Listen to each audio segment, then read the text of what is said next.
মুক্তিযোদ্ধাদের নতুন প্ল্যাটফর্ম মঞ্চ ৭১ আয়োজিত এক অনুষ্ঠান ঘিরে ব্যাপক উত্তেজনা তৈরি হয় ডিআরইউতে। উত্তেজনার এক পর্যায়ে সেখান থেকে আটক করা হয় সাবেক মন্ত্রী লতিফ সিদ্দিকী সহ আরও বেশ কয়েকজনকে। অভিযোগ রয়েছে আটককৃতদের মধ্যে পতিত আওয়ামী লীগের একাধিক নেতাও রয়েছেন, তবে তাৎক্ষণিকভাবে তাদের নাম পরিচয় জানা যায়নি। কিন্তু কি এমন কারণে হঠাৎ তাদেরকে পুলিশ হেফাজতে নেওয়া হয়েছে জানাচ্ছেন এসআই রাজ। দিশেহারা আবর্তে যখন বাংলাদেশ আবর্তিত, তখনই শেখ হাসিনার আগমন। শেখ মুজিবের জন্ম না হলে, শেখ মুজিবের নেতৃত্ব না হলে আজকে আমাদের এই স্বাধীন সত্তা এটা আসতো না।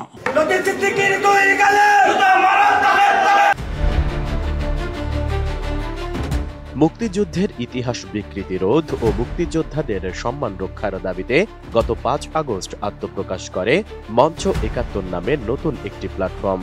বীর মুক্তিযোদ্ধা, নতুন প্রজন্ম ও ছাত্র জনতার প্রতিনিধিদের সমন্বয়ে এ মঞ্চ গঠিত হয়। অধ্যাপক আব্দুল্লাহ আল মাহমুদ বীর প্রতীক ও সুপ্রিম কোর্টের জ্যেষ্ঠ আইনজীবী জেড.আই খান পান্না এ প্ল্যাটফর্মটির সমন্বয় করছেন। প্ল্যাটফর্মটির আয়োজনে বৃহস্পতিবার ঢাকা রিপোর্টার্স ইউনিটের শফিকুল কবির মিলনায়তনে আমাদের মহান স্বাধীনতা যুদ্ধ এবং বাংলাদেশের সংবিধান শীর্ষক এক গোল টেবিল বৈঠকের আয়োজন করা হয়।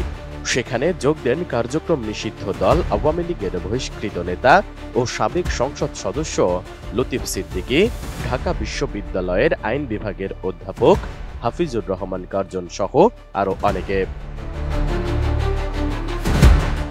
নতুন বাংলাদেশ গড়তে এলো জুলফিকার স্টিল। জুলফিকার স্টিল, ইস্পাত দৃঢ় অঙ্গীকার। অভিযোগ ওঠে অনুষ্ঠানের নামে ভেতরে আওয়ামী লীগের পুনর্বাসন করতে গোপন বৈঠক করছেন তারা। এমন দাবিতে ডিআরইউ এর সামনে জড়ো হন বিক্ষুব্ধ জনতা। এরপর উত্তেজনার এক পর্যায়ে ভেতরে প্রবেশ করে তাদেরকে অবরুদ্ধ করে জনতা। এ সময় তারা নানা ধরনের স্লোগানও দেন। উত্তেজিত জনতার দাবি, সেখানে আওয়ামী লীগের গোপন বৈঠক চলছিল।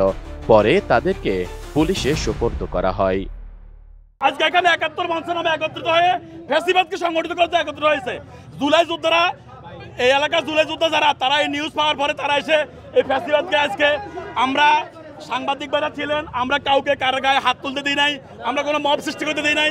আজকে যদি আমরা সুযোগ দিতাম তাহলে একজনের সুস্থ শরীরে এখানে যাইতে পারতো না। সবচেয়ে ফ্যাসিবাদের বড় মাস্টার মাইন্ড লতিফ সিদ্দিকী সাহেবকে তারা ব্যবহার করি সেখানে আনছে, যিনি ৩২ নম্বর জন্য যার কলিজা জলে হজ ওমরার জন্য সে জাতিকে আঘাত করেছে।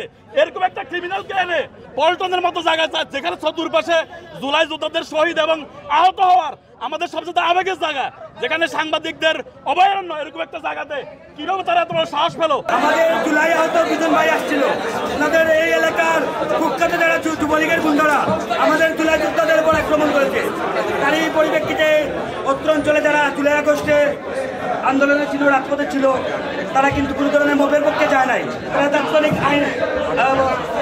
আইন শৃঙ্খলা বাহিনীকে জানিয়েছে, আইন শৃঙ্খলা বাহিনী এসেছে, ওনারা যে সিদ্ধান্ত নেবে আমরা সেই সিদ্ধান্তকে, আমরা আইনের প্রতি যথেষ্ট শ্রদ্ধাশীল। এদিকে আটককৃত সাবেক মন্ত্রী লতিফ সিদ্দিকী দাবি করেন, আওয়ামী লীগের সঙ্গে তার কোনো সম্পর্ক নেই। তিনি কেবল দাওয়াত পেয়েই এসেছিলেন। ২০১৫ সালে তিনি আওয়ামী লীগ থেকে বহিষ্কৃত হয়েছেন।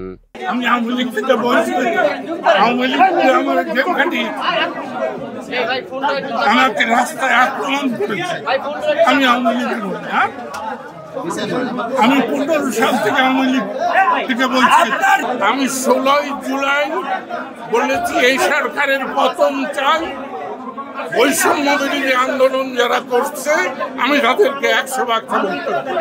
বিষয়টি নিয়ে ঢাকা মহানগর পুলিশের রমনা বিভাগের উপ পুলিশ কমিশনার মোহাম্মদ মাসুদ আলম বলেন, লতিফ সিদ্দিকী যেন মবের শিকার না হন, তাই তাকে এবং তার কয়েকজন সহযোগীকে পুলিশ হেফাজতে নেওয়া হয়েছে।